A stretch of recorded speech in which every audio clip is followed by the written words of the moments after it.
ভোটের আগে সরকারি কর্মকর্তা কর্মচারীদের বেতন বাড়ছে প্রায় দ্বিগুণ। খসড়া চূড়ান্ত, কার্যকর জানুয়ারিতে।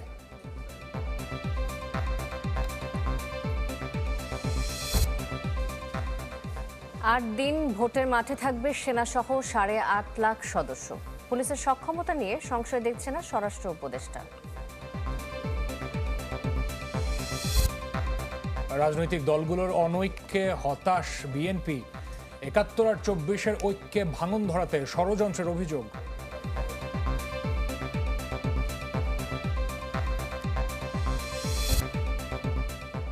জগন্নাথ বিশ্ববিদ্যালয়ের ছাত্রদল নেতা হত্যায় ক্ষোভ, এখনো গ্রেফতার হয়নি কেউ। ক্যাম্পাসে জোবায়েদের জানাজা।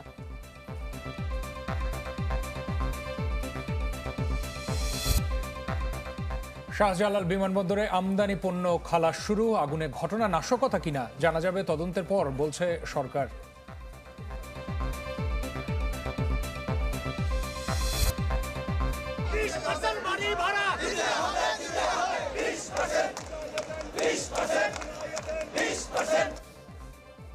নয় দিন ধরে রাজপথে এমপি ও ভুক্ত শিক্ষকরা। মহাসমাবেশ থেকে নতুন কর্মসূচি ঘোষণা, দেশ জুড়ে অবস্থান কাল। শিরোনামে শুনছিলেন, ভোটের আগেই প্রায় দ্বিগুণ বাড়ছে সরকারি কর্মকর্তা কর্মচারীদের বেতন। ৯০ থেকে ৯৩% বাড়িয়ে নতুন বেতন কাঠামোর খসড়া চূড়ান্ত করেছে জাতীয় বেতন commission.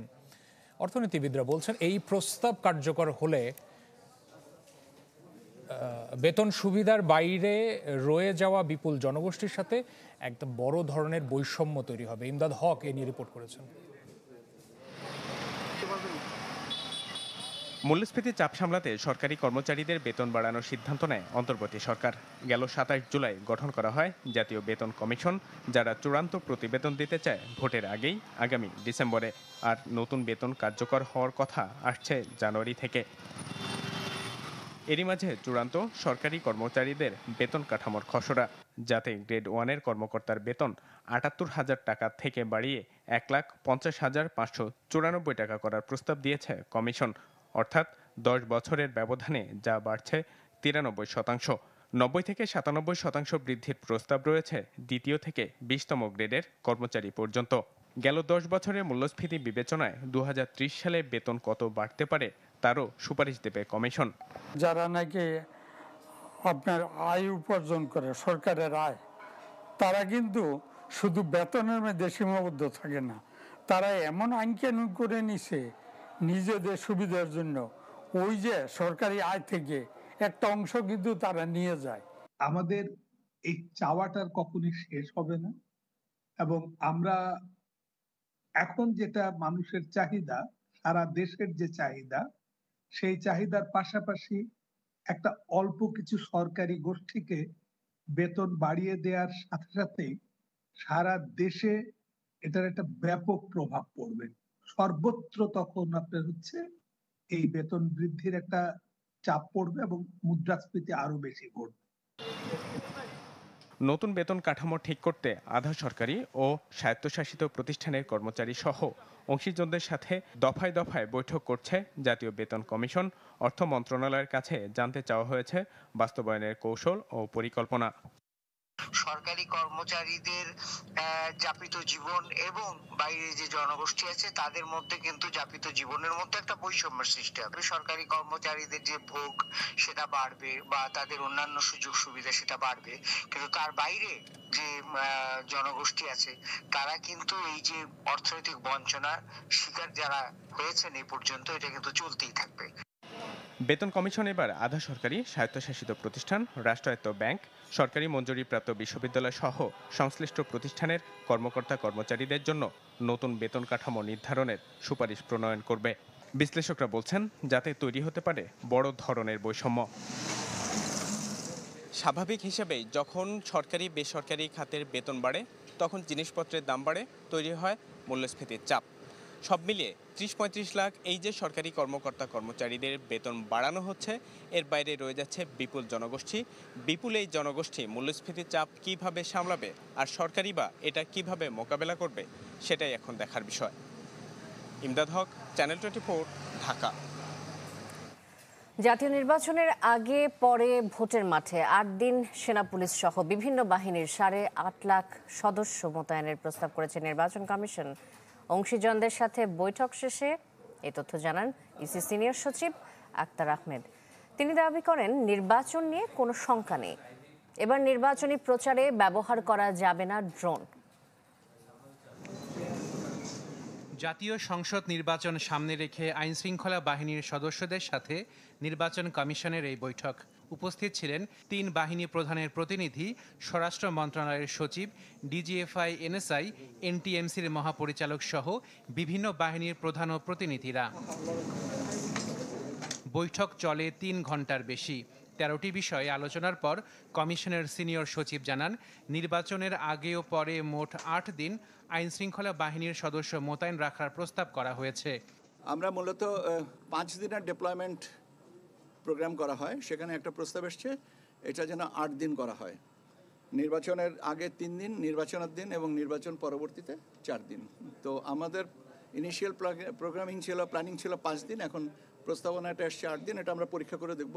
Army aviation, air force aviation, chopper করে, হেলিকপ্টার করে নির্বাচন সামগ্রী পরিবহনের দায়িত্ব ওনারা করবেন। এমফাসাইজ করেছে যে ইন্টেলিজেন্স শেয়ারিং, যে প্রত্যেকটা অর্গানাইজেশনে তাদের কিছু নিজস্ব ইন্টেলিজেন্স তারা কালেক্ট করে, কিন্তু ইন্টেলিজেন্স শেয়ারিংটা হবে। তিনি জানান, নির্বাচনে ১.৫ লাখ পুলিশ, ৯০ থেকে ১ লাখ সেনা এবং প্রায় ৬ লাখ আনসার সদস্য মাঠে থাকবে। নির্বাচনী প্রচারে প্রার্থীরা ব্যবহার করতে পারবেন না ড্রোন। বডি অন ক্যামেরা থাকবে, ড্রোনের ব্যবস্থা থাকবে, কাজে আমরা ভিজিলেন্সটা অনেক বেশি হবে। নির্বাচনী প্রচারণায় ড্রোন ব্যবহার করা যাবে না, কিন্তু মানে আমাদের আইন শৃঙ্খলা বাহিনী তার প্রয়োজনে ড্রোন ব্যবহার করবেন। সিনিয়র সচিব দাবি করেন, নির্বাচনের ভালো পরিবেশ আছে। লুট হওয়া অস্ত্রের ৮৫% উদ্ধার করা হয়েছে। অবশ্যই নির্বাচন করার মতন পরিবেশ আছে এবং সেটাই আরো সংহত করার জন্যই আজকের আলোচনা এবং এটা চলমান থাকবে। আশেকিন প্রিন্স, চ্যানেল 24, ঢাকা।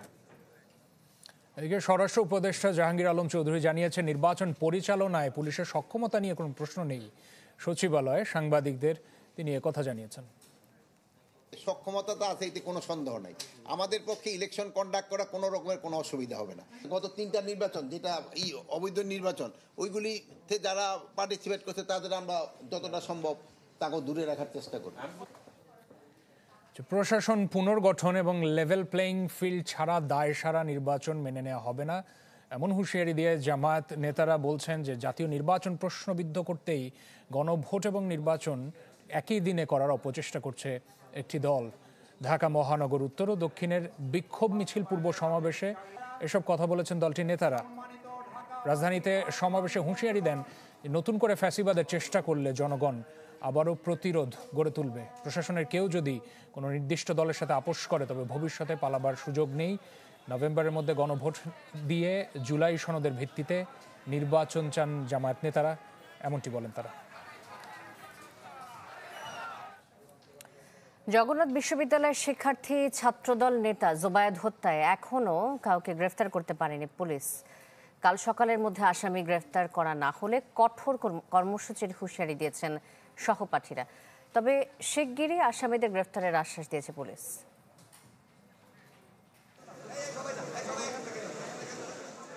শেষবারের মতো ক্যাম্পাসে এলেন জোবায়েদ হোসেন, প্রাণহীন নিথর দেহে।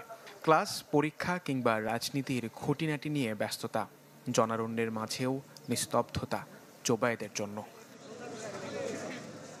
সহপাঠীদের কান্নায় ভারী হয়ে ওঠে ক্যাম্পাসের আবহ। একে একে সবাই বিদায় জানান প্রিয় মুখ জোবায়েদকে।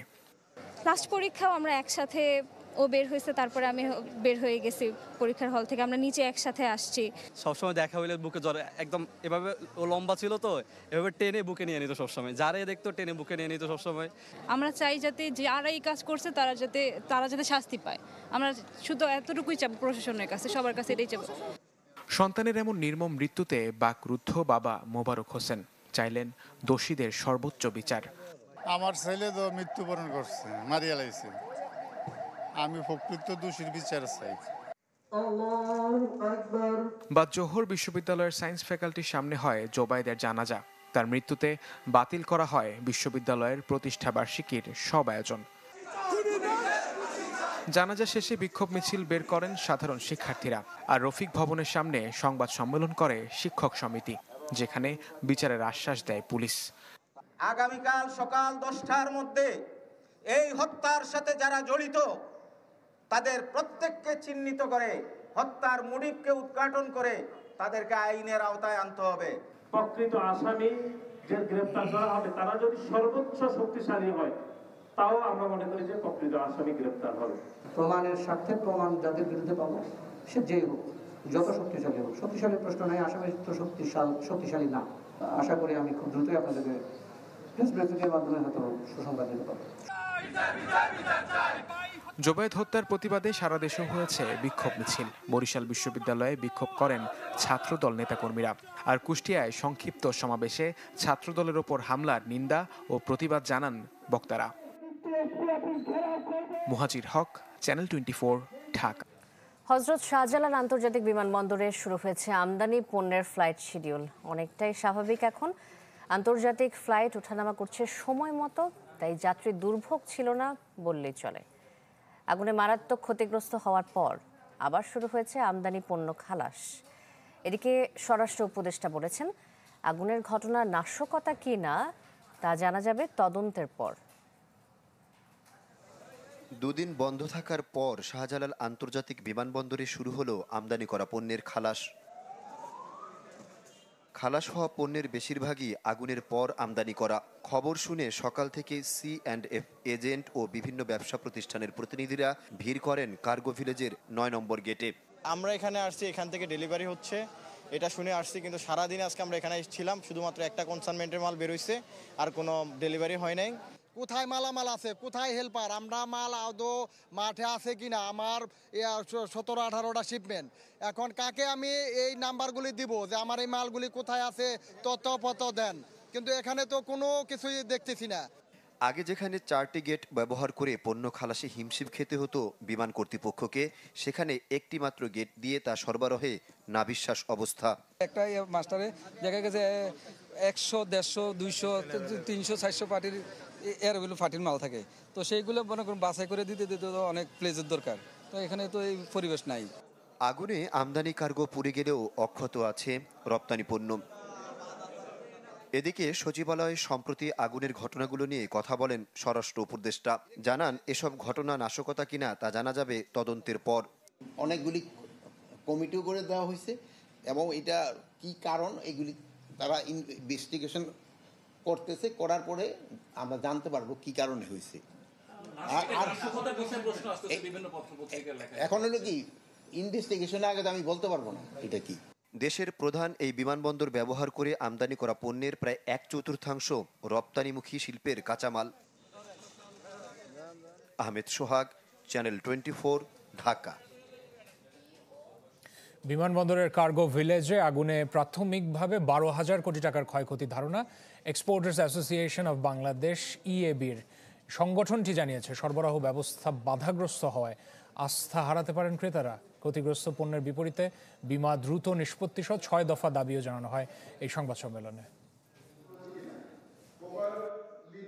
বিমানবন্দরের কার্গো ভিলেজে আগুন লাগার ঘটনায় ক্ষয়ক্ষতি ও নিরাপত্তা ইস্যুতে এই সংবাদ সম্মেলন করে রপ্তানিকারকদের সংগঠন EAB। সংগঠনের নেতারা বলেন, এই দুর্ঘটনা প্রশ্নবিদ্ধ করেছে কার্গো ভিলেজের নিরাপত্তা ব্যবস্থা। বলেন, আর্থিক ক্ষতির পাশাপাশি মারাত্মকভাবে ক্ষুণ্ণ হয়েছে বাংলাদেশের ভাবমূর্তি। অভিযোগ করেন, অগ্নিকাণ্ডের ঘটনায় দায় রয়েছে ক্যাব, কাস্টমস হাউস ও বেবি চকের। এমন অবস্থায় আর্থিক ক্ষতি নিরূপণে একটি পূর্ণাঙ্গ তদন্ত কমিটি গঠনসহ 6 দফা দাবি জানায় সংগঠনটি। এ ধরনের একটি ঘটনা স্পষ্টভাবে প্রমাণ করে যে কার্গো ভিলেজের নিরাপত্তা ব্যবস্থা যথেষ্ট কার্যকর নয় এবং এটি নিরাপত্তার দিক থেকে অত্যন্ত ঝুঁকিপূর্ণ। এটি শুধু ব্যবসায়িক ক্ষতির কারণ নয়, বরং আন্তর্জাতিক ক্রেতাদের কাছে বাংলাদেশের ভাবমূর্তি ক্ষুণ্ণ করছে। এই অগ্নিকাণ্ডের দায় বেসামরিক বিমান চলাচল কর্তৃপক্ষ CAB, কাস্টম হাউস এবং বিমান বাংলাদেশ এয়ারলাইন্স কেউ এড়াতে পারে না। ভবিষ্যতে এ ধরনের ঘটনার দায় কেউ যেন এড়াতে না পারে, সেই জন্য দায়িত্ব অবহেলার শাস্তি কি হবে? রপ্তানিকারকরা বলেন, প্রাথমিক হিসেবে ক্ষতি ছাড়িয়েছে $100 কোটি। এর মধ্যে চামড়াজাত পণ্যের কাঁচামাল পুড়েছে $10 লাখ। আর 32টি ওষুধ কোম্পানির ক্ষতি 200 কোটি টাকা, যেখানে গার্মেন্টস অ্যাক্সেসরিজের ক্ষতি 23 কোটি টাকা। তাদের মতে সরবরাহ ব্যবস্থা বাধাগ্রস্ত হবে আগামী কয়েকদিন, যার ফলে আস্থা হারাতে পারেন বিদেশি ক্রেতারা। গতকালকে সন্ধ্যার পর থেকে আজকে সকাল 11টা পর্যন্ত আমি 32টা কোম্পানির কাছ থেকে যে রিপোর্ট পেয়েছি, তাতে আমাদের প্রায় 200 কোটি টাকার মূল্যের র ম্যাটেরিয়াল এইখানে ভস্মীভূত হয়েছে। এই পড়ে যাওয়ার ফলে হলো কি, আমার 90% ম্যাটেরিয়াল হয়তো ফ্যাক্টরিতে আছে, 10%-এর জন্য পুরো প্রোডাকশনটা বন্ধ হয়ে যাবে। আরও মাসখানেক গেলে সবাই বুঝতে পারবে কত বড় ধরনের একটা ভয়াবহ একটা ঘটনা ঘটে গেল। অগ্নিকাণ্ডের ঘটনা লজ্জাজনক উল্লেখ করে একে ষড়যন্ত্র আখ্যা দেন বিটিএমই সভাপতি। ইটস এ শেম যে এরকম একটা জায়গাতে এরকম অগ্নিকাণ্ড ঘটতে পারে এবং এটাকে প্রতিহত করার মতো তাদের কোনো ব্যবস্থাপনা ছিল না। এক ধরনের ষড়যন্ত্রই হচ্ছে আমাদের দেশে, একের পর এক ফ্যাক্টরি আগুন লাগিয়ে দেওয়া হচ্ছে। মইনুল হাসান, চ্যানেল 24, ঢাকা। গণঅভ্যুত্থানের পর দেশ গড়ার সুযোগ তৈরি হলেও রাজনীতিতে অনৈক্য দেখা দেয় হতাশ বিএনপি। দলের মহাসচিব মির্জা ফখরুল ইসলাম আলমগীরের অভিযোগ, একটি মহল 71 এবং 24-এর ঐক্যের ভাঙন ধরাতে চায় এবং সেই সাথে তিনি এটাও মনে করছেন যে যারা দেশের জন্য রাজনীতি করেন না তাদেরই দেশ ছেড়ে পালাতে হয়। এইচএসসি ও সমমান পরীক্ষায় জিপিএ-5 পাওয়া শিক্ষার্থীদের এই সংবর্ধনা অনুষ্ঠান ডিপ্লোমা ইঞ্জিনিয়ার্স ইনস্টিটিউশনে।